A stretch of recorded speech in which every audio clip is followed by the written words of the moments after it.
Hey there, it's Luminously here, and I just wanted to do a quick first impressions / early review of Atelier Yumia, which is set to come out on March 21st, 2025 on PC, PlayStation, Xbox, and Nintendo Switch. Now, what this video is basically going to be is sort of me just yapping about my thoughts about the game for a couple of minutes with some gameplay footage of the early game in the background. I really wanted to do a longer, more thorough, highly edited review video for the game's launch, but unfortunately, I just haven't really had the time to do that. I haven't had as much time as I wanted to focus on playing the game and making a lot of progress in it, because obviously it is a huge game, and I think having as many hours in the game as possible before reviewing it is preferable. So I have about 12 hours of playtime in the game right now, and I have basically finished the first of the 4 major regions of the game. So I just wanted to spend this whole video kind of just talking about my first impressions, just giving my general view, my overall thoughts on the game. I'm planning on streaming a full playthrough of the game from start to finish on Twitch on weekends in Australian Eastern Daylight Savings Time. So if you're interested in that, I will have a link to my Twitch in the description, and that'll be a nice time. So, first things first, I am incredibly thankful to Koei Tecmo Europe for providing me with a early review copy of the game. I have been reviewing the game on Steam, and I have had a lovely time with it so far, to give my quick summary. First things first, when I initially opened up the game, it was not responding on the first startup, which was really concerning. So if you have that same experience on Steam when you first boot up the game and it's just not responding for like 30 seconds or like a full minute, just be patient with it. Hopefully it'll work out. I know that a lot of Koei Tecmo PC ports can be a little bit rough, and this one seems to be pretty much the same, but I'll get more into that a bit later as I keep talking about.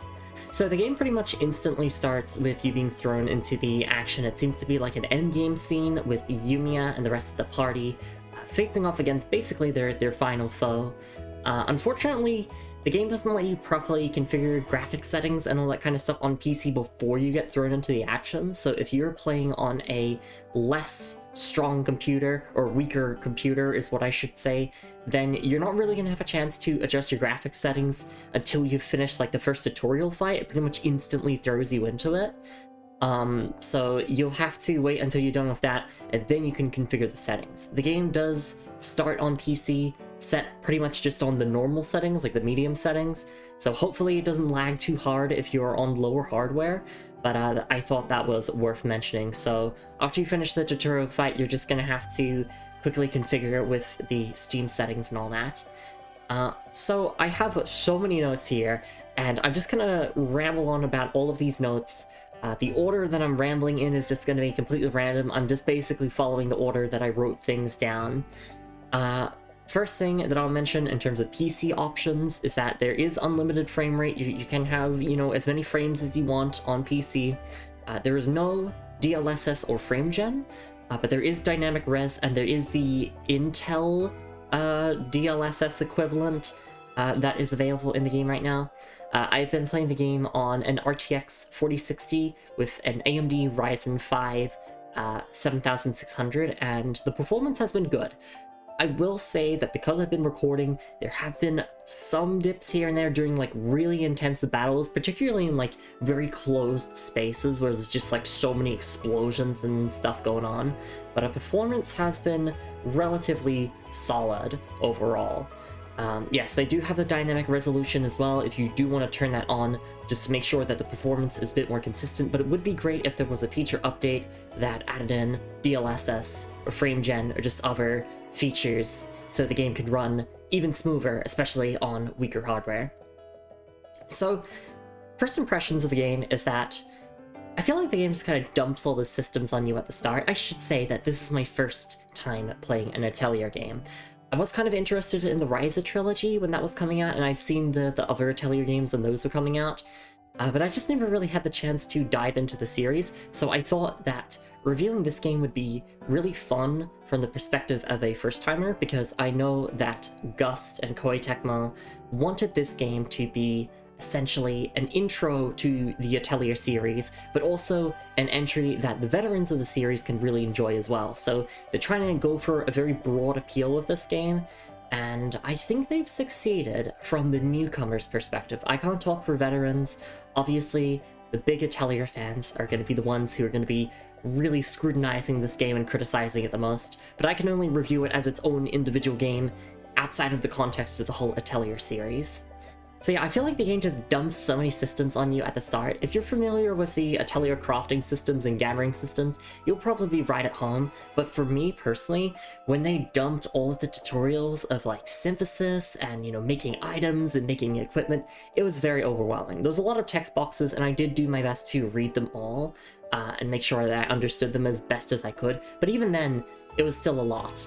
Thankfully, the game does have a lot of tutorials and guides that you can pull up at any moment just to refresh yourself on how the systems work. And there is a button that does actually kind of explain what certain effects do when you're synthesizing items. And I will say that it's a very rewarding system once you figure it out, but honestly, I think all I've really been doing in the early game is I have just been using high quality materials and just kind of leaving it at that. As long as it has a big residence area and it has like a good trait effect on it or whatever, I'm content with it, you know? I'm not trying to min-max the game too much. I will say that I am playing the game on hard mode. There are difficulties from easy to very hard, and I'm playing on hard right now. So far, the only difference that I've noticed with the difficulty settings is just how much HP enemies have and how hard they hit. And due to the fact that this is an action game, you can kind of get by without having, you know, the best setups or the best stats or whatever. If you can just get good at dodging, which is very easy actually, then you can kind of just sweep through the game. I have not been struggling with it at all so far.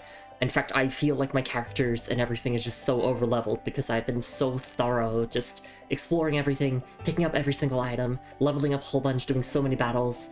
I think on my save file right now, which is 12 hours in, I think my characters are about level 40 already, and I only, like, got the latest party member not too long ago, so I feel like the difficulty just hasn't been too much. I know that some Atelier fans will say that levels don't matter too much in the Atelier games, it's more so your gear and your items that matter, but also just having those stat boosts from level ups is very handy. Especially when it comes to dishing out damage and taking a few more hits than you'd normally take. So the experience is very customizable. If you want to be like really hardcore or really easy, there's a lot of accessibility options as well, especially for combat. I would recommend, if you don't like how much the camera kind of swoops around during combat, there are some settings to turn that off, especially like when an enemy gets defeated or stunned. The camera will like swoop over to that enemy, which can be very distracting, so you can turn that off if you want to. I had it off for a little bit, but then it felt weird to me because I wouldn't really know when an enemy has been defeated or stunned. I'd have to pay attention to the dialogue mid-battle instead of looking at what the enemies are doing in order to figure out if an enemy was killed, but maybe that's just an issue on my behalf. Another thing, just talking about PC settings and graphics, motion blur is on by default, I believe. Super annoying. I turn that stuff off instantly. It's just not for me. If you don't like motion blur, make sure you turn that off instantly. It is very, very aggressive, and to me, it kind of just, it blurs the whole game, and it sort of ruins the art direction for me. So I definitely recommend turning that off. I will also say that even on the highest settings, I will say that the textures are pretty low resolution. When you look up close to them. I'm not a graphics freak, I'm not someone who likes to think too much about the graphics, I more so prefer to discuss the overall art direction of a game, but I have noticed that even on max settings with everything, the textures are very low res when you look at them up close, and I'm sure that this is done to save on VRAM, or just make sure that the game runs better on PC, but if I've set the game to max settings, I would like to have max textures, please, but it seems like the textures just aren't that good. I do have TAA on as well. Anti-aliasing is not on by default, so make sure you check that when you go and set up your graphics settings if you're playing on PC, but if none of that matters to you, don't worry about it. The world is absolutely huge in Atelier Yumia. I remember after I got through the prologue and I got like into the actual open world section of the game, I opened up the map and I just zoomed out and I was so taken away by how huge the world is. There's 4 major regions, and the first region itself is absolutely massive. So you're gonna spend a lot of time exploring. You don't have to, obviously. You can just kind of go from objective to objective and be completely fine, because you will find so much along the way to the main path. The devs have really made sure that if you're only focusing main story, you will find a ton of materials and chests and loot and fast travel points along the way to your main objectives. But if you really want to go and explore everything and get every single collectible, there's a lot. There is a lot to really sink your teeth into. I will say that the early story has been very character-driven and very well-paced, which is going to sound very familiar to a lot of Atelier fans, but I will say that this game is very dramatic. There is a lot more at stake than I assume what would be the case in previous Atelier games. There's just sort of this mood of melancholy and drama going on in this game, and you can kind of feel it in the air in the early sequences as people talk about how much they don't like alchemy and they're afraid of Yumia being around and all of that. And that really develops later on as you get to really learn about the backstories of all your party members, and especially of Yumia. I really enjoyed that part of what I've played so far. It really, really did help my enjoyment with the characters. Because early on I sort of looked at the characters like Isla and Victor, and they just felt like generic anime tropes to me, and to be honest, they kind of are. But also, they develop a lot. You get to learn their backstories, you get to learn their motivations, why they're so against alchemy at first, and they get to form a genuine friendship with Yumia that I really, really enjoy watching. And that's one thing that I did really want to mention in this video that not a lot of people have been mentioning too much so far, at least in the reviews that I've been looking at, is that I really enjoy that the party starts out pretty hostile to each other, especially when you get the newest party member that I got, Rutger. They're all just kind of hostile to each other. They don't get along, which means that the friendships that they build and the trust that they build over time feels genuine and earned, and I just really enjoy that aspect of the game. Just seeing them bond and sort of get over their prejudices of alchemy and really just, you know, bond with each other and be friends. It's really, really nice. Yumia has obviously been my favorite character so far. I love her design so much. It is absolutely perfect. Her expressions especially are just so fantastic. They're an absolute delight to look at. She has been carrying the game for me in a lot of ways. I am really enjoying her character. She is upbeat, she's dorky, she's a little bit reckless, but also she knows when to be serious and to prove her worth. She really, really wants to be useful to people, and she really wants to help others understand that alchemy is not just all bad. You know, alchemy has the potential to be used for good and bad. It's really, really nice.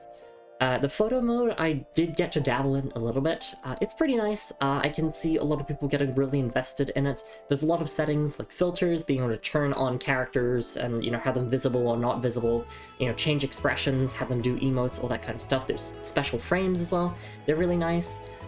Maybe I'll have like a screenshot or two on the screen. I didn't dabble in photo mode too much though, so if that's really your kind of thing, then I'm sure that you'll find that you can do a lot with it in the game. I really, really enjoy the menus. The menus are so stylized. They kind of remind me of a lot of modern Atlas titles, like Persona 5 and Persona 3 Reload and Metaphor ReFantasio. It's very dynamic and interactive. When you pull up the menu, you see your party members kind of like gathering around and like, you know, smiling and posing together. And as you go into like, you know, your equipment menu or whatever, you know, it kind of switches over to the character and they go through different animations depending on what tab you're going through. It's really, really nice and interactive. And one of my favorite things playing the game is when you get a new party member and they add that party member to the menus just seamlessly. They just fit in perfectly. It doesn't feel as if like they've just been thrown in there. So, for example, when you get Rutger, he just kind of joins in with the group on those menus, and it's really, really nice, and I can't wait to see what the other party members look like on the menus as well. Speaking of which, actually, the title screen of the game does change over time. I noticed that once I got Rutger, I booted up the game one day and I had Rutger on the title screen. He was kind of leaning up against a tree, I believe. It was really, really cool. I enjoyed like these very dynamic menus that change over time based on your story progression. It's really, really nice to see. The attention to detail is super, super nice. And speaking of which, super, super nice, on-field synthesis is incredibly handy. I really, really enjoying it. Being able to make like repair kits and healing items and bullets and whatnot on the go, super, super handy. So you don't have to synthesize everything at your base, at your atelier. You can just pull up a menu by pressing one of the shoulder buttons, and you could just make stuff on the fly. So if you need to heal your party, you could just make yourself a bunch of bandages and just instantly use those to heal your party up to full. Because there's really no other way to heal your party on the go. It's just super, super handy, and I really enjoy doing that. Also, the music of the game is really, really nice. I'm sure that people who are more familiar with the Atelier series can say who composed it. I haven't actually looked at the in-game credits. Obviously, I haven't finished the game yet. But the music has been very, very nice. The Atelier music itself, when you're like synthesizing stuff in your base, is very charming. It's very chill. It's very relaxing. I've seen a couple of like longtime Atelier fans saying that it's not exactly the most catchy thing, but I really enjoy it. It fits the mood, and I could listen to it for hours and hours on end.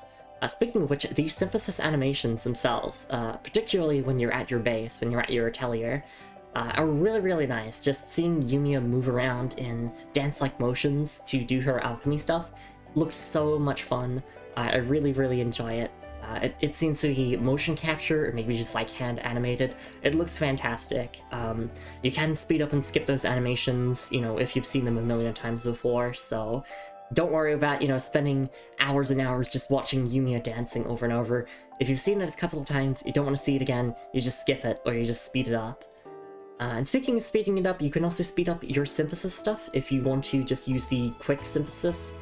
You can tell the game to prioritize quality or effects, or just use the bare minimum materials when making items and when making gear.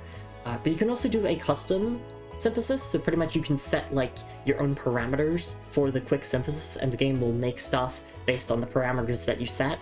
So if you really don't want to spend your whole entire life really digging deep into the synthesis system, you can kind of just skip through that and get back to the gameplay, get back to the story.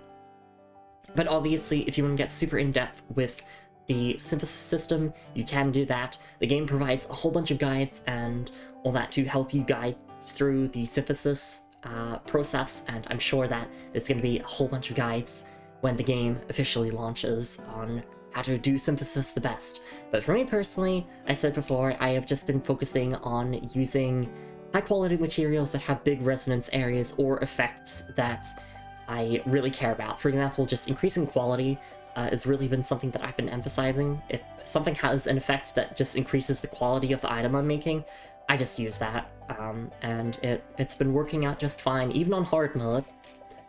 The game also has very nice detailed recaps and lore terms in cutscenes, so if you take a break from the game and come back to it, you can sort of pull up your quest log and you can see journal entries from Yumia, just sort of recapping what you're doing at the moment. There's also the guide page that has recaps on characters, on lore terms and all that. And when you're in the middle of a cutscene, if someone mentions something that you want to learn more about, it'll be highlighted in yellow text. You can press the button and it will just pull up an explanation for you. So I really enjoy that. I'm really, really happy that a lot of RPGs have that kind of system these days, where if it's been a while since you last played, or you just need a refresher on what something means, you just pull it up in the middle of a cutscene, and it's very non-intrusive, and you can just continue on with your little cutscene, your story, your lore, your whatever. I'm not the best at talking off the cuff, and I do tend to stutter a little bit, but I feel like doing this kind of first impressions / mini review is just the perfect way that I wanted to handle it, since I didn't really have enough time to do a fully edited video. So what else do I have in my notes? I have quite a lot here. I will say that the exploration is very fun, but one thing that I'm not enjoying as much, and one thing that might annoy people more than me, is that you get very, very repetitive dialogue during exploration. Yumia and her companions just have the same few lines of dialogue that they say over and over and over and over and over, as you're exploring, which personally doesn't bother me that much, but I'm sure that other people would be driven mad by it. You cannot turn it off, so maybe in the future they can add an option to maybe reduce the amount of dialogue when you're traveling around, especially just repeated stuff, because Yumia, I don't need to know about the fact that you want to shoot Flammy. Like, I've heard that a couple of times. It's a funny interaction when it pops up the first few times, but I don't want to hear about it anymore. Charting the individual areas also unlock big stuff. So pretty much you unlock these quests called pioneering quests. Pretty much they give you a bunch of objectives in an area to do, and by completing those you fill out your pioneering progress of an area, and you can unlock a lot of really handy things by doing that. So you can unlock camping kits, so you can do camping sessions with your party members. You get different types of bullets for Yumia. You get a whole bunch of different recipes and just other useful stuff. So if you don't want to move on to the next region of the story yet, you just want to focus on the current region, I would absolutely recommend just looking at the pioneering quests for the region and just focus on those.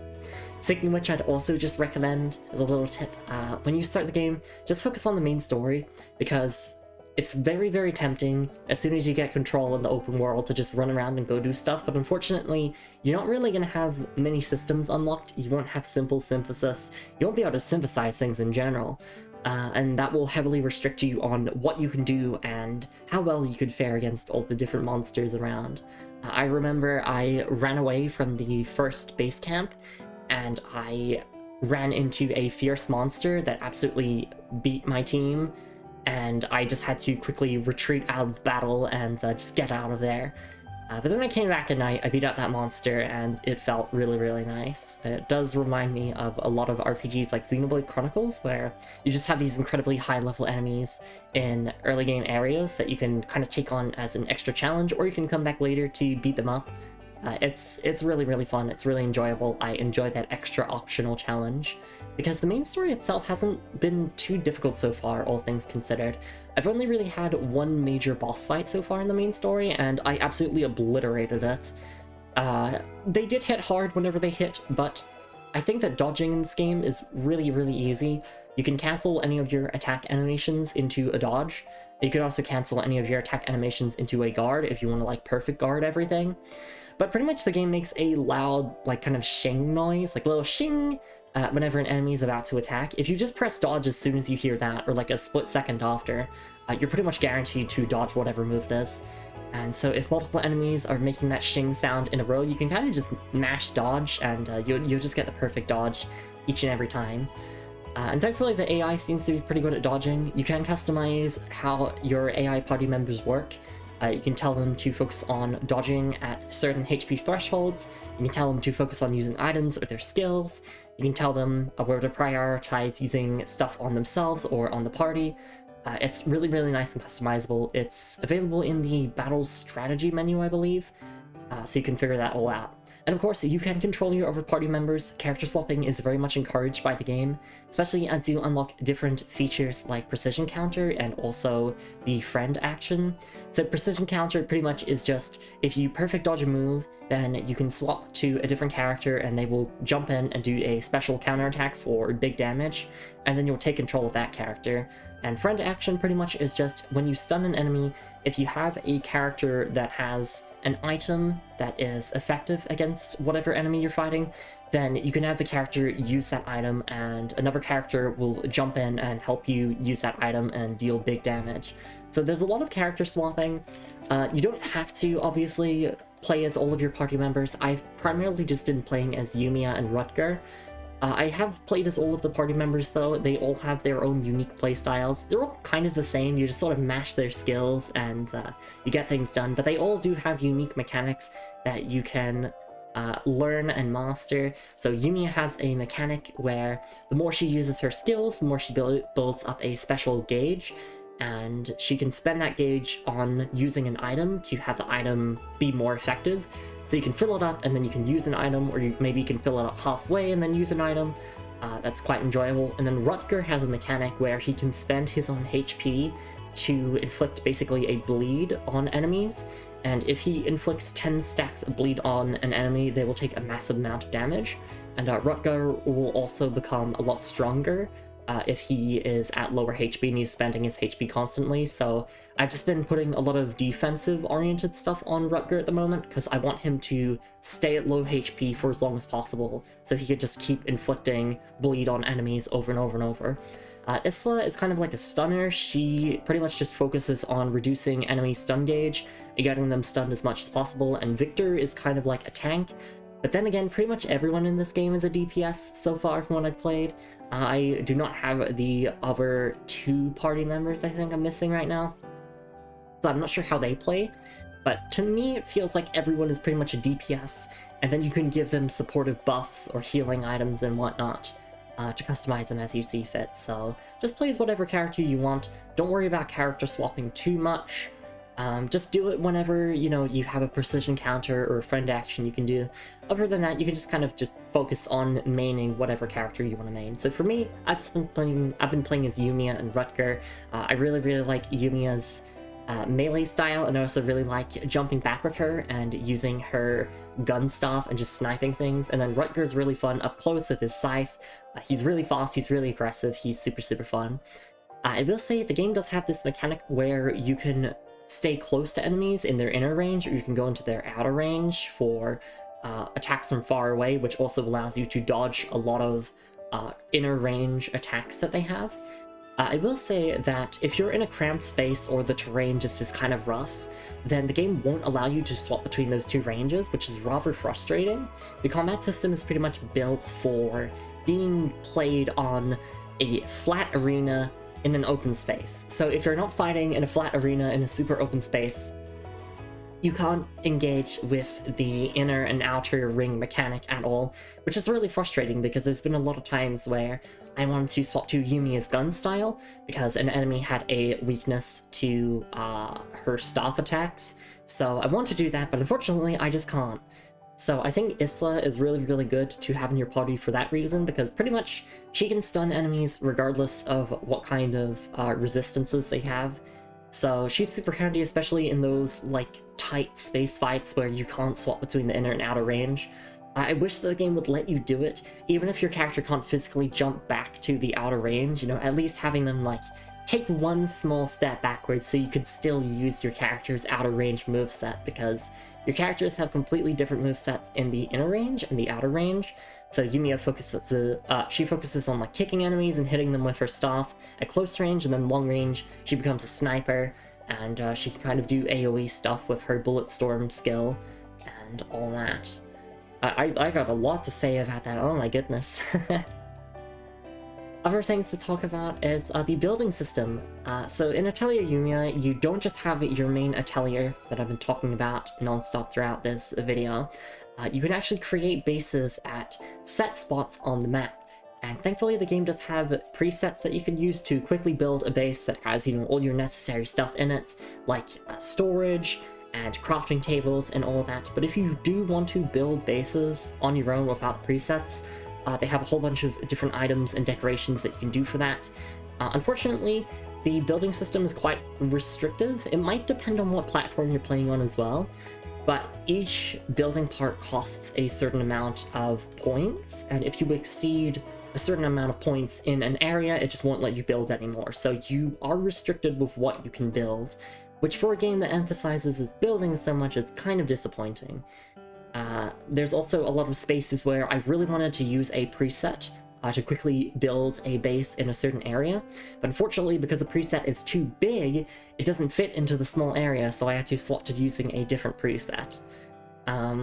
But I've seen a lot of people on social media already playing the demo and creating just really fancy bases. It's really nice.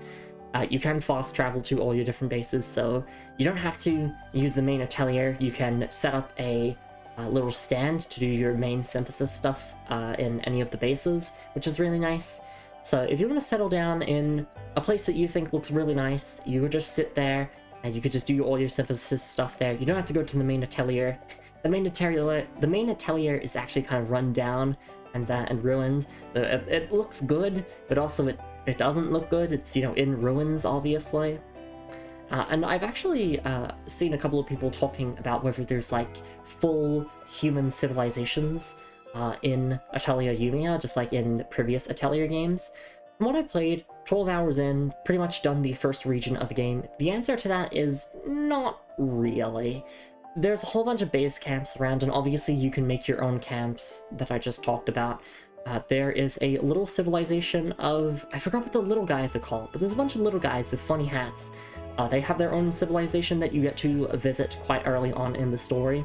I'm not sure about the other regions of the game, but from what I've seen of gameplay and just hearing other people's experiences, it doesn't really seem like there's any major towns, which is quite upsetting, but also totally understandable because the main focus of the game is exploring this ruined nation, this ruined continent, and basically figuring out what the heck happened here. But yeah, that's just quite unfortunate. Hopefully in the second Atelier Yumia game, there will be larger human civilizations to explore, maybe as Yumia and the gang restore the continent of Aladis a bit more. I was trying to remember the name. It's, yes, the Aladis Empire. Other things to mention is that there's no real easy way to track materials. I don't think there's really like a wish list system. So I've had an instance where I had a quest where I needed to get some wheat for an NPC, but I was really struggling to track to see if I had enough wheat. I had to like open up my basket and like scroll through and use the sorting systems. It'd be really nice if there was just like this quick wish list system. Maybe there is, maybe I just completely missed it. But the game didn't point it out to me ever. I just wish there was a better way to keep track of materials a little bit easier. You can keep track of your quests that you're on, which will show you like how many materials you've earned towards a quest. But just having some sort of wishlist feature, kind of like Monster Hunter maybe, where the game like kind of highlights things, where it's like, oh, you need this for, you know, whatever it is, would be really, really nice and handy.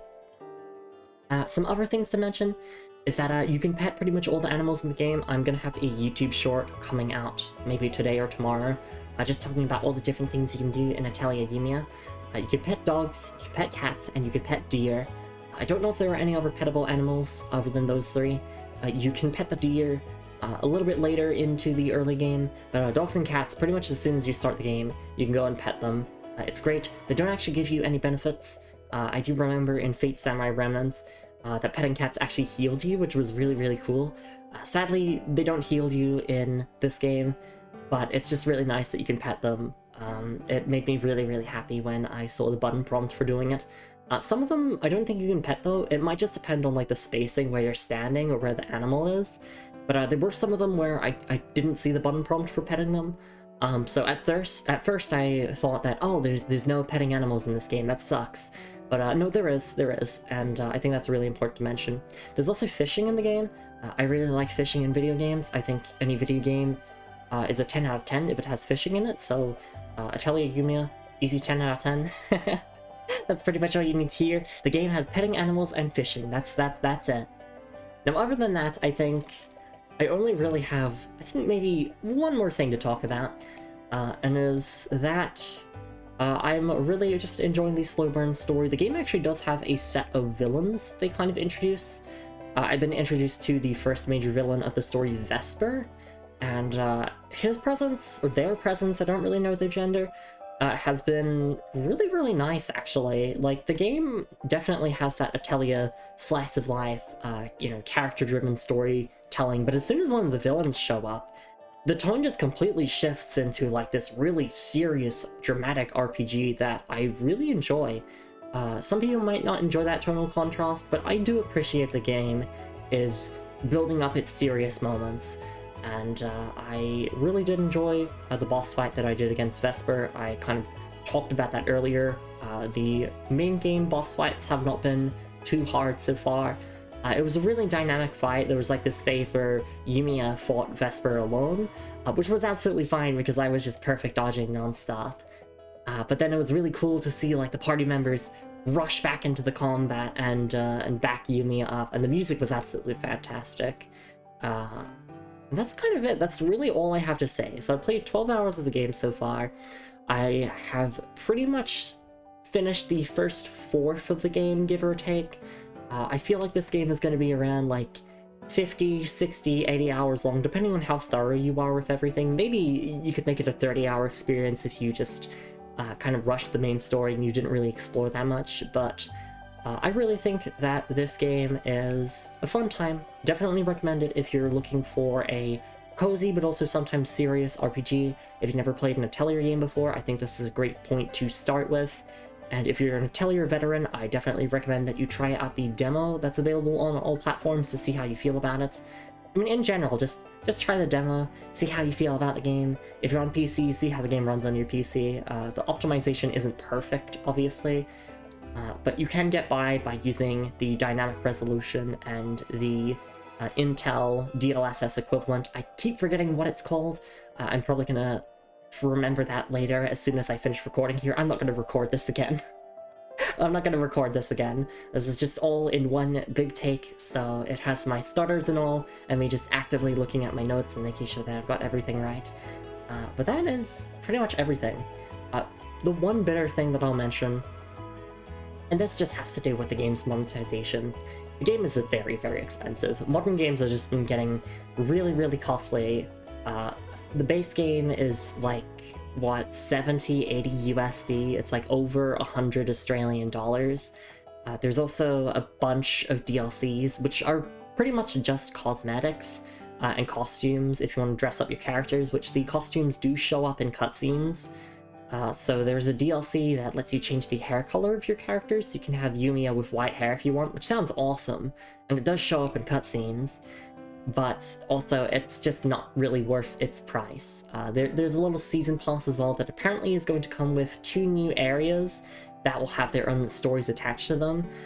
Honestly, I would say just to pick up the base game for the time being. Unless you're a huge Atelier fan, then absolutely go for the deluxe edition, but make sure you do your research into what you're spending your money on.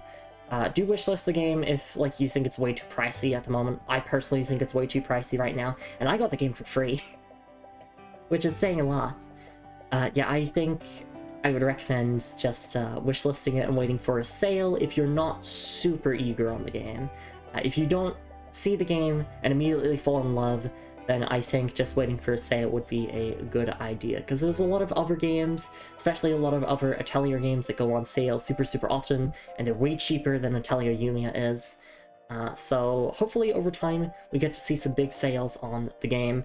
That's pretty much the one bad thing, or one of the many bad things I have to say about the game. You know, I'm talking about, right, like the inner and outer ranges not working properly, you know, some performance issues here and there, and some low resolution textures, but I think that is pretty much the main thing that I would have against this game, is just the monetization super aggressive. The game is very pricey. I do think it is worth the money. If you're a big fan of Atelier, or you're just a big fan of this kind of RPG in general. But yes, I would absolutely just save your money for later, wait for a sale, if you're on the fence about things.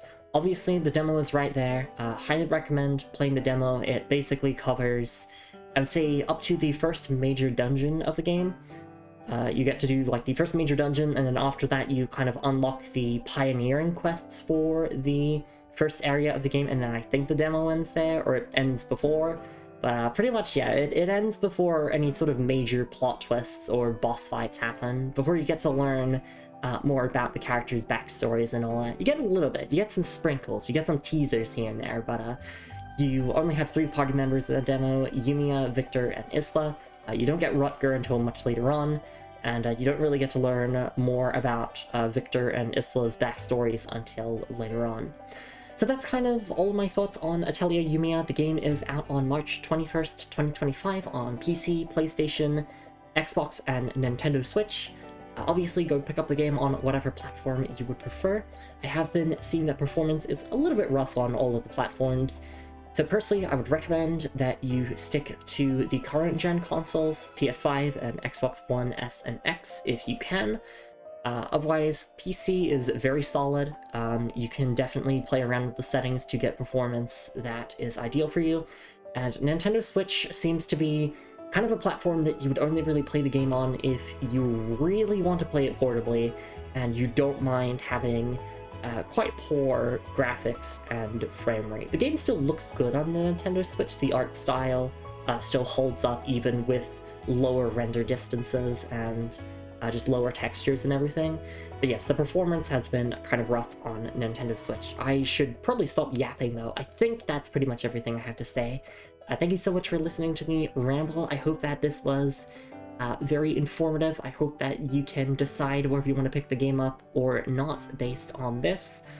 And I'm going to be streaming the game across the next few weekends until I'm done with it. Probably the next few months, actually. So do expect more Atelier Yumia content on this YouTube channel, whether it's a full video like this, or it's just a bunch of YouTube shorts. Make sure to like, comment, and subscribe. I don't really use YouTube all that often, so it feels weird to say that. But yes, thank you so much for being here. I'm Luminously, Lumin for short. And this is pretty much all my thoughts on Atelier Yumia. I will see you all in the next video, whenever that comes out. See you all then.